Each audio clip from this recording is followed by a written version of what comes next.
Assalamualaikum warahmatullahi wabarakatuh. Di kesempatan video kali ini saya akan menjelaskan pupuk PN Pril atau yang lebih dikenal KNO3 putih. Nah, jadi sebelum saya menjelaskan lebih dalam, saya akan memberi informasi terlebih dahulu bahwasanya pupuk KNO3 ini ada dua jenis ya. Yang pertama itu KNO3 merah atau yang lebih dikenal mereknya itu CPN yang sudah saya jelaskan kemarin. Terus yang kedua yaitu KNO3 putih atau PN Pril. Nah, ini ada tulisannya ya. PN Pril KNO3 putih. Nah, terus sebenarnya ada satu lagi tapi itu bukan KNO ya. Itu namanya PN Kristal. Nah, kandungannya pun sama, kalium dan nitrogen, tapi kalau PN kristal itu kaliumnya lebih tinggi, yaitu sekitar 46% kalau nggak salah. Kalau ini kan hanya 45%. Nah, terus selain itu juga dalam penggunaannya tuh berbeda ya kalau PN kristal dan PN Pril. Nah, kalau PN kristal itu lebih condong dalam penggunaannya itu di spray atau disemprot seperti itu.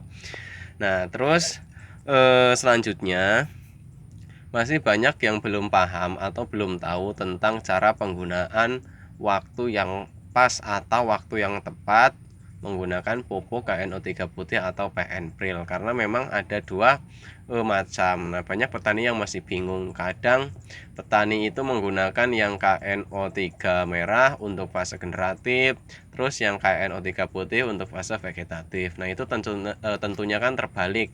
Nah, seharusnya kan yang KNO putih ini untuk fase generatif dan yang KNO merah itu untuk fase vegetatif atau pertumbuhan seperti itu.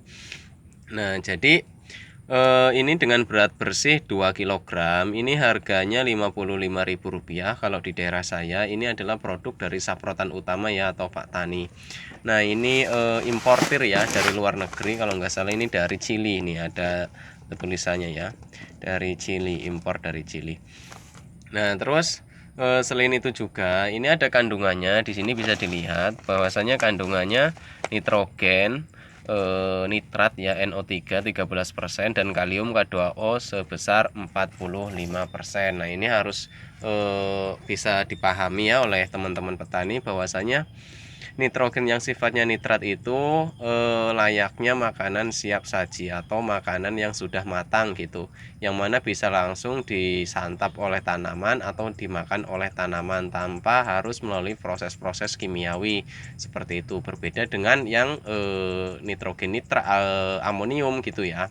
Kalau yang amonium itu memang ada proses tersendiri untuk bisa dimakan oleh tanaman, berbeda dengan yang nitrat. Jadi yang nitrat itu ketika kita aplikasikan ke tanaman 2-3 hari tanaman itu akan terlihat perbedaannya seperti itu. Nah, terus di sini ada kaliumnya. Kaliumnya itu cukup lumayan sangat besar ya, 45%. Nah, 45% ini kaliumnya ini sangat cocok sekali di fase generatif atau di fase pembungaan sampai pembentukan buah. Kenapa? Karena memang unsur hara kalium yang dikombinasikan dengan unsur hara nitrogen itu bisa menambah dan mempercepat pengisian buah, terus mempercepat pembobotan buah, pemasakan buah, dan mempercepat pembesaran buah. Jadi seperti itu. Nah, misalkan kalau kita aplikasikan ke tanaman semangka atau tanaman melon, maka di situ akan sangat terlihat sekali ya perbedaan pembesaran buahnya kalau kita menggunakan pupuk KNO3 putih atau PN kristal. Nah, atau maksud saya PN Pril.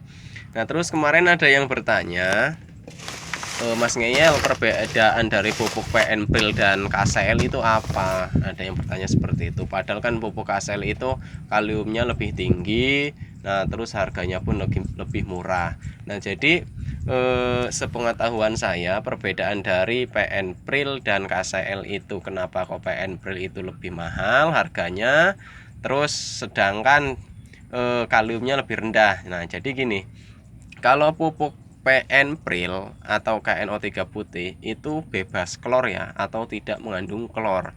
Nah, yang mana klor ini apabila salah dalam aplikasi bisa meracuni tanaman.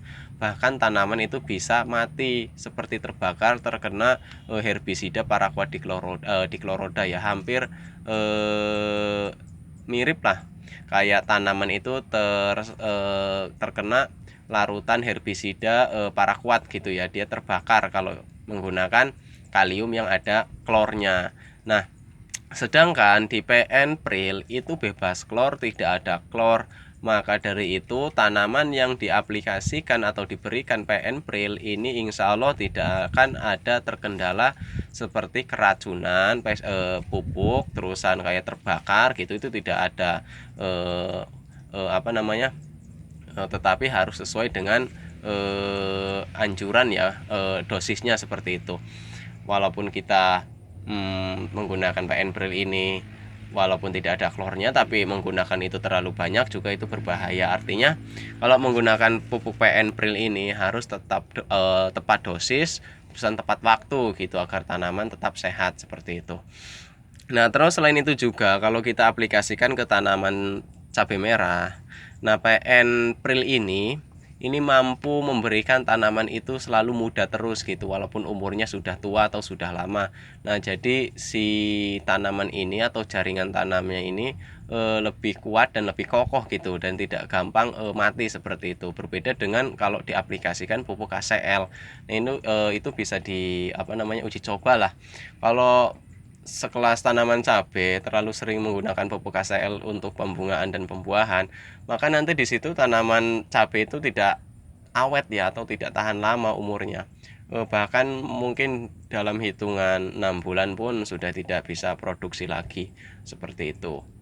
Jadi berbeda dengan pupuk KNO putih atau PN Pril. Nah, terus untuk aplikasinya pupuk PN Pril ini digunakan dengan cara dikocor atau ditabur.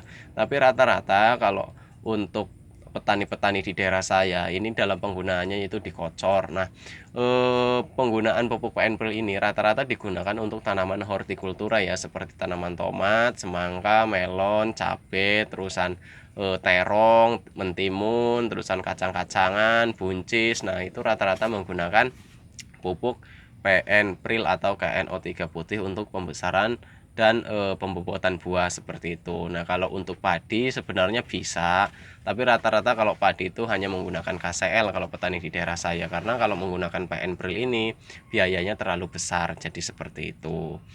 Nah, terus selain itu juga pupuk PN Pril ini dalam penggunaannya tetap harus ditambahkan sekelas pupuk NPK 16 ya. Karena kalau hanya menggunakan tunggal saja menurut saya kurang cocok atau kurang bagus gitu. Artinya ini bisa dimix atau dicampur dengan sejenis pupuk NPK 1616 atau pupuk kalsium seperti itu. Nah, selain itu juga dalam aplikasinya sebenarnya ada yang menggunakan dengan cara dispray, tetapi kalau menurut saya pribadi kalau menggunakan PN Pril dengan cara dispray itu tetap kurang efektif ya. Karena memang yang untuk dispray itu ada sendiri yaitu PN kristal ya, bukan PN Pril. Kalau PN Pril ini kan untuk pengocoran atau penaburan, tapi yang untuk spray itu khusus PN kristal seperti itu. Nah, mungkin cukup video kali ini. Apabila ada yang kurang jelas silahkan tanyakan di kolom komentar. Sekian, terima kasih.